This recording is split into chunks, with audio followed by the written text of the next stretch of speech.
Pour marquer le début de l'année du singe, les temples de la capitale chinoise organisent une semaine de festivités. CCTV Français s'est rendu sur place pour rencontrer une troupe de danseurs de Lyon. Reportage. Beijing, la capitale chinoise, fête le premier jour de l'année du singe. Les détonations des feux d'artifice de la veille laissent peu à peu place au son des tambours qui animent les foires traditionnelles. Dites Miahui, ces festivités folkloriques s'ouvrent aujourd'hui dans de nombreux temples de la ville et réjouissent petits et grands le temps d'une semaine de célébration. Nous nous trouvons actuellement au parc de Longtan où l'année du singe démarre en fanfare.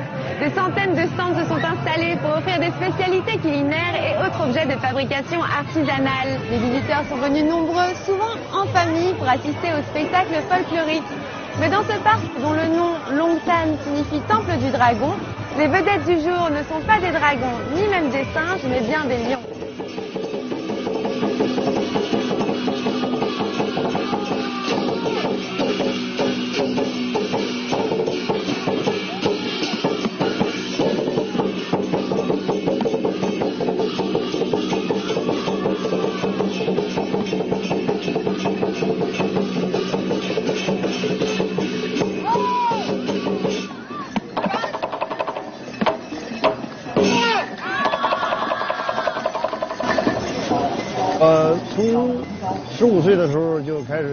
J'ai commencé l'entraînement pour devenir danseur de lion à 15 ans. Je viens d'un village connu pour sa tradition acrobatique, près de Trangzhou dans le Hebei.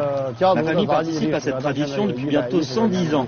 Et je dirige aujourd'hui cette troupe d'acrobates que j'ai créée il y a plus de 20 ans. Apparu à la fin de la dynastie Qing, la légende veut que le premier lion ait été conçu par des villageois cherchant à faire fuir des bêtes féroces.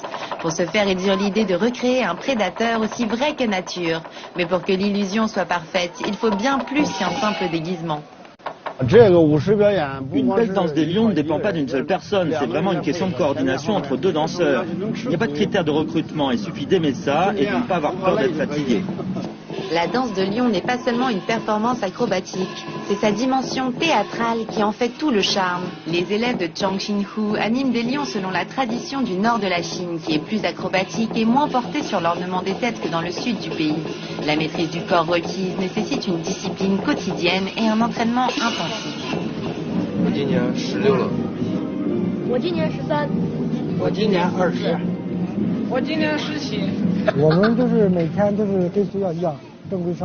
C'est une vie bien réglée. Nous avons des sessions d'entraînement à la même heure tous les jours, réparties entre le matin et l'après-midi.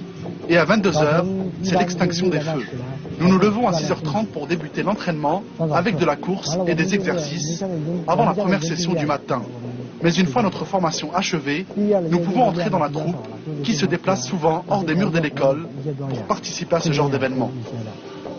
La plupart des danseurs de Zhang Xinhu sont originaires du Hebei.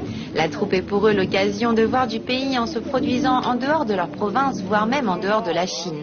Ma famille pense que c'est un style de vie difficile parce que je ne suis jamais au même endroit, que c'est un métier très exigeant et que l'on travaille souvent à l'extérieur. Nous prenons des risques et ce n'est pas comparable à un emploi stable près de la maison, mais moi je leur explique que j'aime être acrobate et que j'aime cette vie sur la route. Je veux rester dans cette troupe aussi longtemps que possible. Après leur représentation, la troupe reprend la route en direction de Shaanxi puis de Shandong. Ils nous donnent rendez-vous l'année prochaine pour leur 17e participation consécutive au Miahui du parc de Longtan. Depuis Beijing, c'était Clémence Azelos pour CCTV Français. Très bonne année à tous.